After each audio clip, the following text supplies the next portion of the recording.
अब सुनने में आया कि महकमा ज़राअत जो है ना वो अब अपना असली काम कर रहा है, यानी कि फसलों की देखभाल, किसानों की तरबियत, माल मवेशी को कैसे समेटा जाए।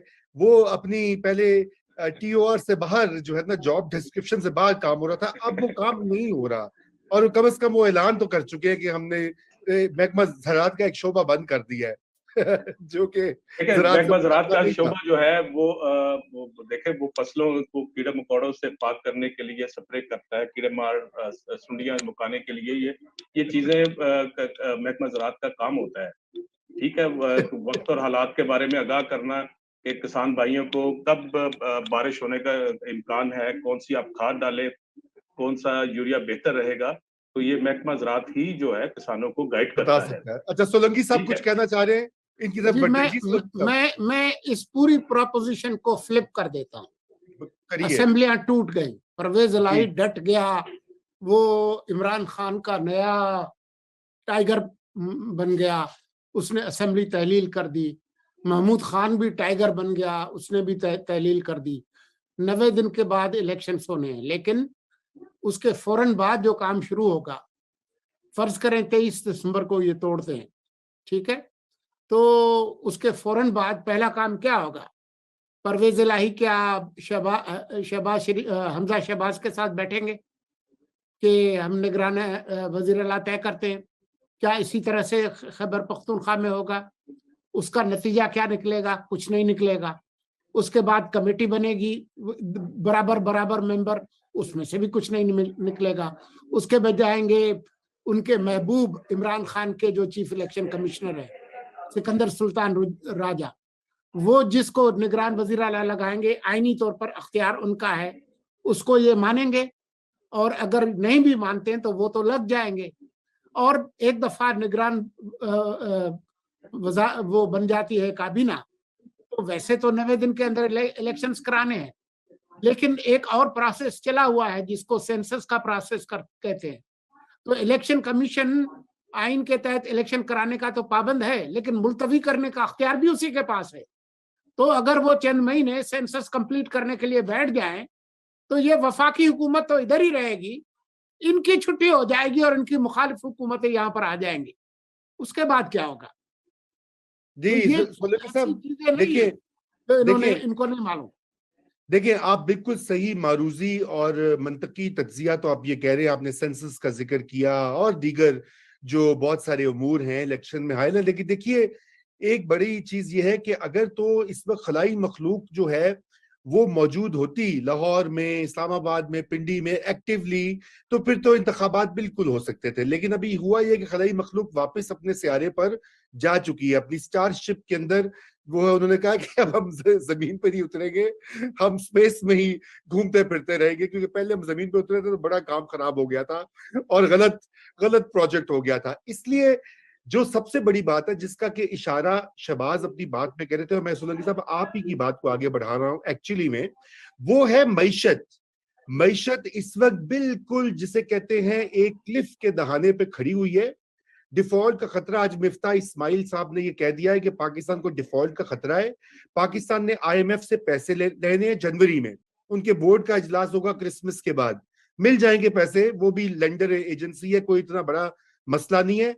सऊदीज ने पैसे देने हैं, चीनी पैसे डालेंगे, ये काम होगा तो हुकूमत की गाड़ी आगे चलेगी, अदायगियां होंगी। अब यहाँ पे दो मसाइल हैं। आईएमएफ जो है वो, अगर आप गवर्नमेंट को चेंज करते हैं, इलेक्शन का अनाउंस करते हैं, आईएमएफ कहेगा जी हम तो अगली गवर्नमेंट का वेट करेंगे, या निगरान गवर्नमेंट को देखेंगे, हम तो नहीं अभी आगे करें, ठप हो गया काम। अच्छा, सऊदीज आपको पता ही है, मैं क्या दोबारा से दोहराऊं, आप सब जानते हैं कि सऊदीज इतने एक्साइटेड नहीं है with the change in government, या जो मुतबादिल इस वक्त पेश हो रहा है, और चीनियों का भी कुछ ऐसा ही हाल है। तो इस सूरत में पाकिस्तान की इस्टेब्लिशमेंट जो है वो चाहे लाख कहे कि हम इन्वॉल्व नहीं होते, हमारा कोई सियासी रोल नहीं है, उनकी यही ख्वाहिश होगी कि ये यहाँ पे कुछ ना कुछ एक बेसिक स्टेबिलिटी रहे, ताकि इस मईशत को बहुत बड़ा धचका और नुकसान ना लगे। अगर ऐसा होता है तो फिर बहुत बड़ा न सिर्फ बेयकीनी का आलम होगा, सियासी अनसर्टेनिटी होगी अगले 5-6 महीने तक, बल्कि इस्टेब्लिशमेंट के लिए वो बड़ा प्रॉब्लमेटिक होगा। पहले ही मईशत की वजह से वो परेशान थे इमरान खान के जमाने में भी, और अब भी होंगे यकीनन। और सियासतदान तो हैं ही, उन्होंने हुकूमत चलानी होती है, उनके जिम्मे होता है। तो मुझे नहीं लगता कि इतनी आसानी से अगर दो असम्बलियां टूट भी जाएं, बिलफर्ज अव्वल तो वो टूटेंगी नहीं।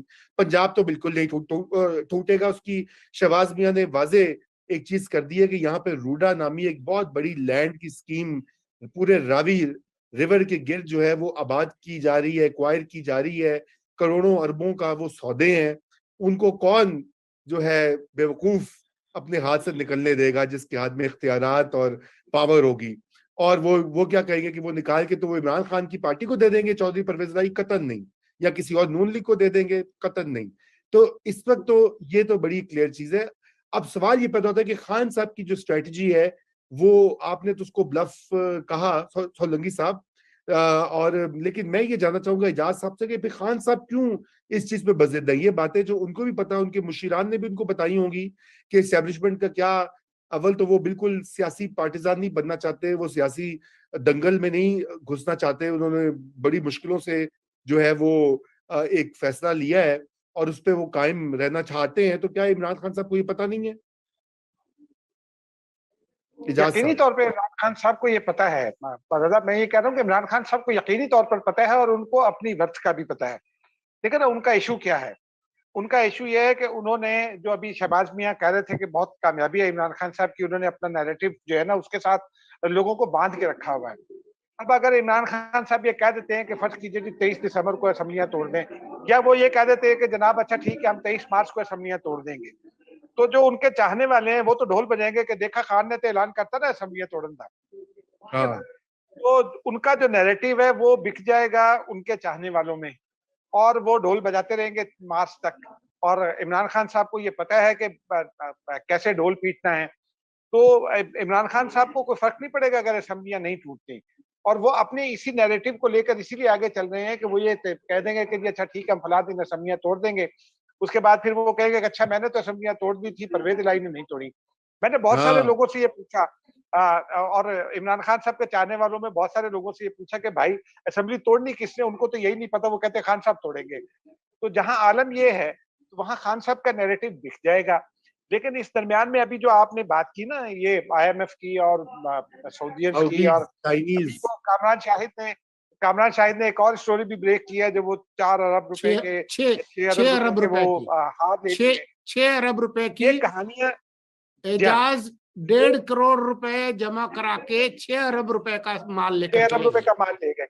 अब ये कहानियां जो है, फिर इसके साथ साथ अदालतों में केसेस हैं। टेरियान वाइट का केस आ गया अदालत में। इस्लामाबाद हाई कोर्ट ने 20 दिसंबर मुकर्रर कर 20 दी, तारीख उसकी को समाअत की। तारीख भी या दे दी है। फिर या फिर और अब जो मामलात है इमरान खान साहब के, उसमें भी हैं।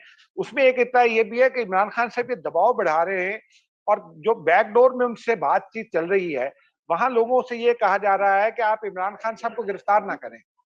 और अगर अगर हुकूमत ये गारंटी कर दे कि इमरान खान साहब को गिरफ्तार नहीं करेंगे, तो हुकूमत के लिए तो ये सियासी खुदकुशी है। और अगर वो नहीं करते तो इमरान खान साहब दबाव बढ़ाते रहेंगे। बस यही सूरत हाल है। और वो जो अभी आप बात कर रहे थे खलाई मखलूक की, आपने इब्तिदा में अपने कलमात में ये भी कहा था, वो अमर बिल मारूफ। तो अमर बिल मारूफ वाले जो है वो नहीं तो नहीं, लेकिन फिलहाल मुनकिर हैं।